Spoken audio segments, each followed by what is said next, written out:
Hello everybody, welcome back to my YouTube channel. If you're new here, my name is Maya, and in today's video, I'm really just gonna jump right into it. I'm gonna be sharing why I deleted my social media and how it has changed my life for the better, you guys, and I am not even joking about it. I feel like myself more than I have ever felt before, because I'm not feeding myself with other people, getting me confused about who I am.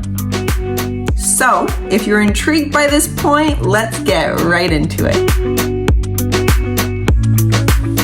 So you guys, why did I delete my Instagram? Why did I delete social media? Now, you guys could be like, Maya, before you even say anything, you're on YouTube right now. This is social media. I'm well aware of that, and I know I've had that conversation in my head too.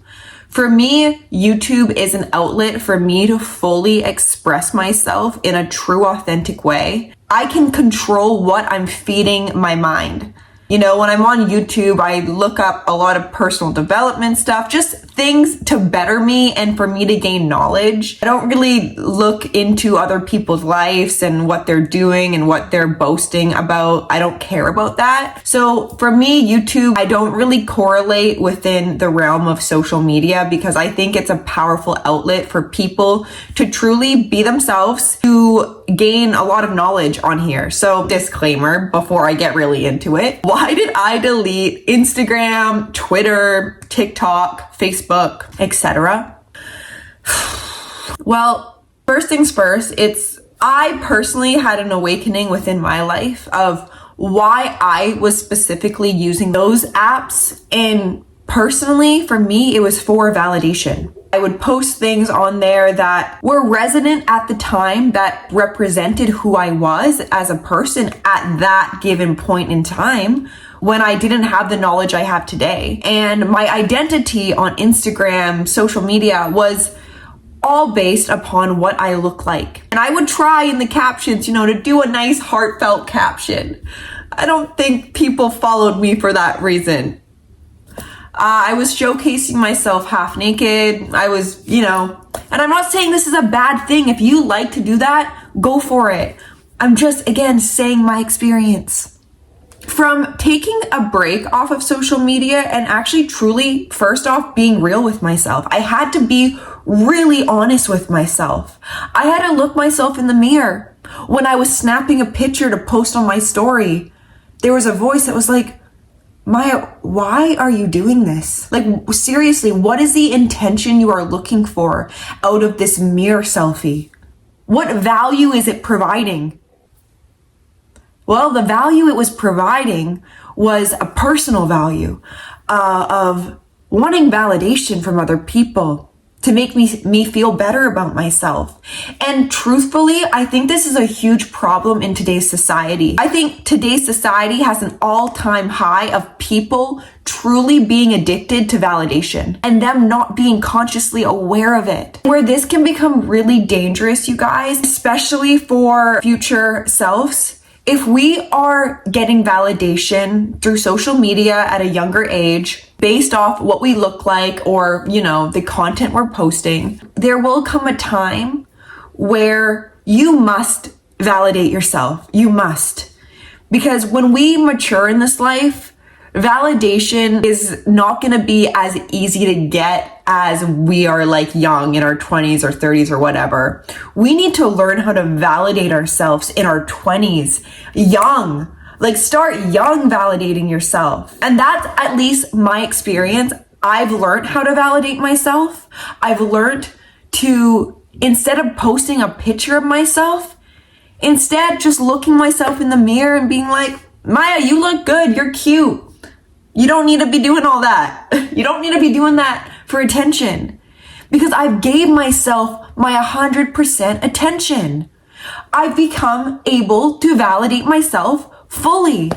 So for me to post, it's like I'm repelled to do that because I see, if I post, people are gonna just be validating what I already know. It's kind of pointless. So that was where it all started with me deleting my social media apps, is just having that higher awareness of why in the first place I felt the need to post. And being offline I have truly gained back, I think, all brain cells that have been lost within the years of being on social media. And I say that confidently. I feel a lot smarter. I have a lot more intelligence to me that actually comes from who I am and what I know to be. Because we aren't aware of this, you guys. When we scroll on our phones, we are programming ourselves and we're not aware of it, and it's dangerous.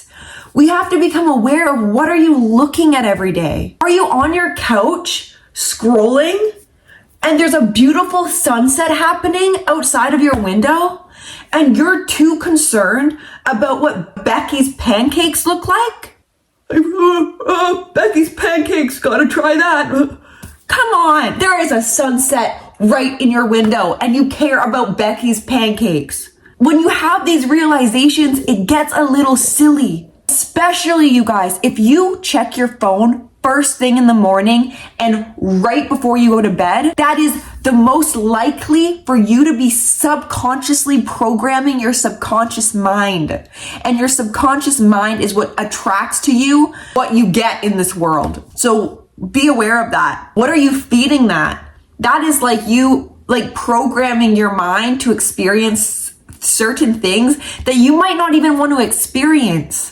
Be aware of that. Be aware. I think it's a huge part is just being programmed, and it's being programmed to live this facade life because most people on social media don't feel comfortable showcasing any sort of humanness, like at all. How can they? Through a picture or a video. Everybody's true intent, I would say for the most part, not everybody, but for the large majority, especially within this generation, they are posting themselves, living this great life, fairy dust, so magical and so perfect. I Facetune all my photos and I put on filters and I have this perfect lighting to get my abs shot just right. I inject steroids, nobody knows. We are living as a fantasy character. And then when we get off the app of seeing everybody else's characters they're portraying, we look ourselves in the mirror and we get maybe a little disheartened of, wait, I've been seeing myself through filters for God knows how long you've been doing this. Maybe not everybody. That when I look at myself just as who I am, I'm expecting it to be a filter on my humanness in real life. What?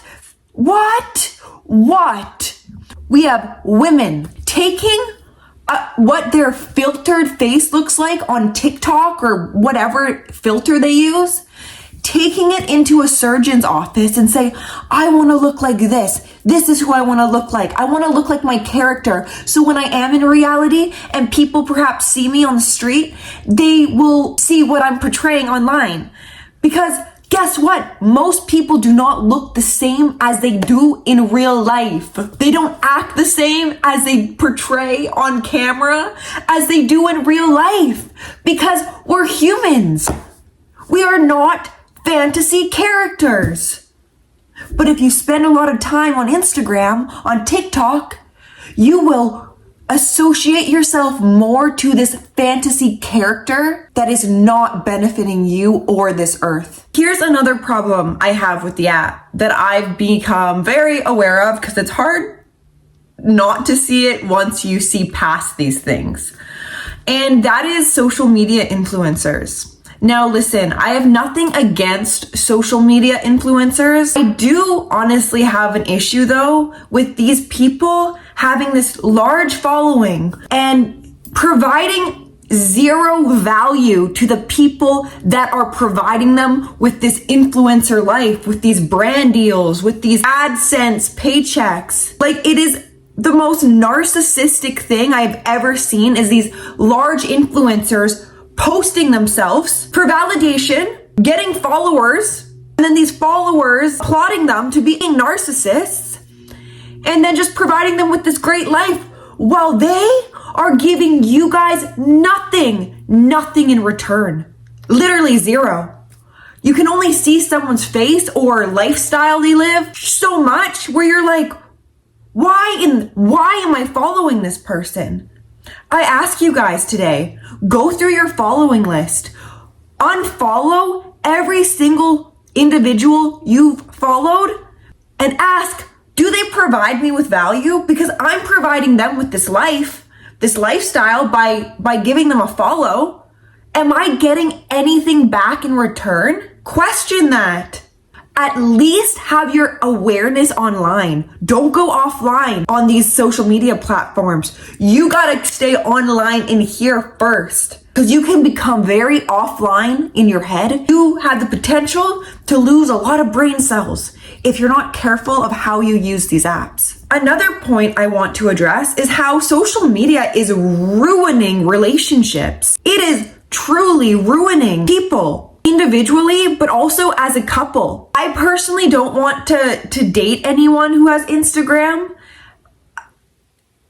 I just don't. It can become really, really tricky in a relationship. You can lose trust for another person real quick. People become attached to who they follow, what sort of images they like. And it's really weird that men and women follow a bunch of men and a bunch of women to validate themselves, and they're not even aware of it. And if you bring it up, hey, let's unfollow some people that, maybe just we're following to give them validation, or for them to give us validation.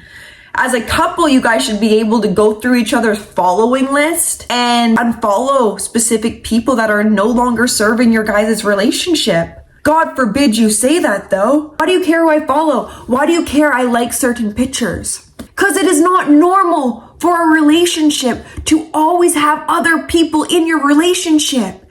It is not normal, and it's not what previous generations grew up with. So this is all new. And this is why we're seeing a decrease in marriage, increase in divorce, decrease in healthy households, because people are so selfish. People are at an all-time high of selfishness. They put their Instagram account before their partnership. Sit with that for a moment. Ask yourself if you've done that. It's really messed up. If your partner is not comfortable with you liking certain things that make maybe him or her uncomfortable, or following specific things that make them uncomfortable, it should literally be a no-brainer. Okay, that's fine. Unfollow. Yeah, I'll stop liking that. And if someone's bringing that up to you, it's probably for good reason. It's probably because it's inappropriate for the relationship. I don't think a partner would bring that up if you're liking car pictures or liking shoe pictures. We've made people's inappropriate behavior online acceptable in relationships when it is not acceptable. Because if you go out in the street, when you see a good-looking girl, do you smack her ass? No, but you double tap her ass on your Instagram feed if you like her ass, knowing that you're in a relationship with a woman, but you think it's appropriate to like someone's ass online, but it's inappropriate to go up and smack their ass in public. That should be equivalent when you're in a relationship. Side note, you should never go up and smack a woman's ass in public, obviously. But as an analogy, neither of these, liking someone's ass online when you are dating a woman and going up to someone in public and smacking their ass, both heavily uncalled for and inappropriate. If you do that, you are first off being very selfish, because when you are doing that action of just a double tap, are you thinking about your partner in that moment, how that would make her feel? No, you probably aren't. You're probably just sexualizing this girl, and that's why you're liking it. And don't use the excuse, oh, she's just a friend. Friend? Good, that's good information, you guys. We have to become aware of how our partners act online. And it's sad to say nowadays, but we have to be aware of it, because it shows us how they actually act perhaps in public within their mindset. If they're liking half-naked photos all day, you best believe they're over-sexualizing women out in public. And a lot of people will come up with so many excuses for that inappropriate behavior. The women who post half naked online and the men who like half naked photos online, those two people are an energetic match and they're both in the wrong, especially if they're doing it in a relationship. We should be smart enough to know how that is damaging to a relationship. That should not be a difficult thing to realize. When a woman posts herself half naked, it's not for empowerment. It is for validation. So men, if you have a woman in your life that posts half naked selfies and you've told her it makes you uncomfortable and she still does it, that woman has an addiction to other men's validation and not yours. So I'd either bring that up to her again or probably not be with her, because you can't have a healthy relationship with a woman like that. And same goes for men. Ladies, if you've brought up to a man, hey, you liking half naked pictures makes me uncomfortable, please stop, or unfollow all of these Instagram hoes, it's hindering our relationship. If they actually make excuses for that behavior, you guys should not be in a relationship. Because this is really simple things to ask. And if someone's making it feel like you are jealous or insecure about that, don't be in a relationship with that person. Has nothing to do with you. It has everything to do with them. I had to point that out in today's video, you guys, because I see it happen a lot with relationships. And people need to gain some brain cells back, stop being so selfish, and be real with yourself.